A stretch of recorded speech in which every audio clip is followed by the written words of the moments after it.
ఎలా So how are ఉంది? you? మీరు ఎలా ఉన్నారు చెప్పండి I'm first. super fine. I'm very excited. మీరెంత బాగా చెప్పారు తెలుసా ఇంట్రొడక్షన్.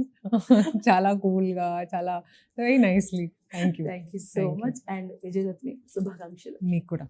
సో విజయదశమి అనగా మీకు ఫస్ట్ ఏం గుర్తొస్తుంది? నాకు చాలా చైల్డ్హుడ్ మెమరీస్ ఉన్నాయి. మనం సెలబ్రేట్ చేస్తాం అది నవరాత్రి కూడా ఇంట్లో. సో ఆ నవరాత్రి తర్వాత ఆబ్వియస్లీ విజయదశమి డేలో రామ్లీలా గ్రౌండ్కి వెళ్ళి యూనో అక్కడ burn the Ravana Sura. So అది ఒక చాలా మంచి మెమరీ ఉంది నా మైండ్లో. జస్ట్ అంటే 9 days కూడా మీకు అంటే ఇంట్లో చేస్తారా పూజ? అవునవును, పూజలు చేస్తాం. ఆ తర్వాత దియా కూడా లైట్ ద దియా. అండ్ అవును, ఫస్ట్ నవరాత్రి నుంచి లాస్ట్ నవరాత్రి వరకు make sure that diyas lit.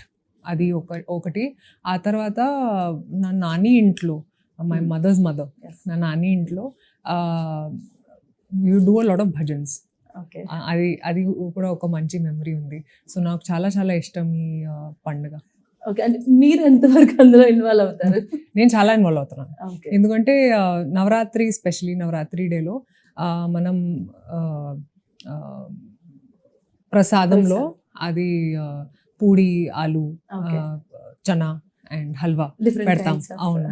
So చిన్న చిన్న అమ్మాయిలు వస్తారు. అవును, వస్తారు. అవును. So I do that still. North లో డిఫరెంట్ ఉంటుంది, సౌత్ లో డిఫరెంట్ ఉంటుంది. చూసాను యాక్చువల్లీ ఈ డిఫరెన్స్. కానీ స్పిరిట్స్ ఏముందండి అంటే నవరాత్రికి ఒక డివైన్ ఎనర్జీ ఉంటుంది ఎయిర్ లో. So I really enjoy that. So are you spiritual person in general గా? చాలా స్పిరిచువల్ అండి లైఫ్లో. అంటే చిన్నప్పుడు నుంచి నాకు చదవడం చాలా ఇష్టం. సో నేను చాలా బుక్స్ చదివాను. అండ్ నేను ఒక ఫ్రంట్ వెంచర్ని అంటే స్కూల్ లైఫ్లో. సో స్పిరిచువల్ బుక్స్, మైథాలజీ, ఇవన్నీ నాకు చాలా చాలా ఇష్టం. సో నేను పూజలు కూడా చేస్తాను. నాకు దేవుడి మీద చాలా నమ్మకం ఉంది. అంటే మీరు షూటింగ్స్లో ఉన్నప్పుడు నాకు చిన్న బ్యాగ్ ఉంది, అందులో నేను పూజల సామాన్ పెడతాను. అది దియా, అగరబత్తి అని చేస్తాను. తప్పకుండా చేస్తాను రోజు.